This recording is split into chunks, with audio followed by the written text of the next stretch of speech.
పౌర సమాజం అంతా ఒక్కసారి ఉలిక్కిపడ్డ ఘటన అయితే జరిగింది. సో దాని గురించి ఏం చెప్తారు? అంటే హిట్ మై ఎన్కౌంటర్ దాని పని ఏం చెప్తారు? అది రాజకీయం, అది యుద్ధం. అది పౌర సమాజం ఉలిక్కిపడ్డదంటే వాళ్ళు చేయాల్సింది ఏంటంటే ఏ పోరాటం చేసినా మొట్టమొదటి రాజకీయ పోరాటం ప్రజల ఉమ్మడి రాజకీయ చైతన్యం ఆధారంగా ఉద్యమాలు ఉండాలి.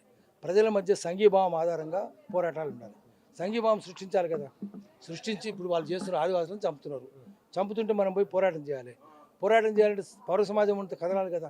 మరి కదలలేదు కదా. పౌర సమాజం కదలినప్పుడు ఏదైనా విజయవంతం కాదు. పౌర సమాజమే ముందుకు పోవాలి. అందుకని ఏంటంటే వాళ్ళు కూడా వాళ్ళ ఎత్తుగడలు మార్చుకోవాలి. వ్యూహం మార్చుకోవాలంటే నేను వ్యూహం అంటే వాళ్ళ అంతిమ లక్ష్యం శ్రమజీవుల రాజ్యం తేవాలంటారు, తేవాలి. అది కానీ ఎత్తుగడలు అంటే దాన్ని చేరే మార్గాలు మార్చుకోవాలంటే సిపిఐ సిపిఎం శ్రామిక వర్గ నియంతృత్వం కోసం పనిచేసేవాళ్ళు, శ్రామిక వర్గ పాలన కోసం పనిచేసేవాళ్ళు, వాళ్ళందరినీ ఏకం చేయాలి. నేపాల్ చేసిన కదా 10 పార్టీలు, 10 కమ్యూనిస్ట్ పార్టీలు ఏకమైనాయి కదా. ఇక్కడ కూడా అన్ని పార్టీలు ఏకం కావాలి. CPI CPM new democracy CPI ML రకరకాల పార్టీలు ఉన్నాయి కదా. అట్లా అవన్నీ ఏకం కావాలి. ఏకం చేయడానికి వాళ్ళు పూనుకోవాలి. మావోయిస్టులు పూనుకోవాలి, అందరూ పూనుకోవాలి. ముఖ్యంగా సిపిఐ పూనుకోవాలి. సిపిఐ పూనుకుంటే అవుతుంది. ఇది వాళ్ళందరూ పార్లమెంట్ మార్గంలోకి రావాలి, ఎన్నికల మార్గంలోకి రావాలి, ప్రజల మధ్యకు రావాలి, ప్రజల్ని చైతన్యవంతం చేయాలి. ఓటునే ఆయుధంగా మలుచుకుంటే బుల్లెట్ కాదు బ్యాలెటే మార్చుకుంటే ఖచ్చితంగా మార్పు వస్తుంది. ఆ మార్పు శాశ్వతంగా ఉంటుంది. అంటే కేంద్ర ప్రభుత్వం ఒక డేట్ అనే టార్గెట్ పెట్టుకుని ఈ విధంగా చేసినా ఎంతవరకు సమర్థిస్తారు?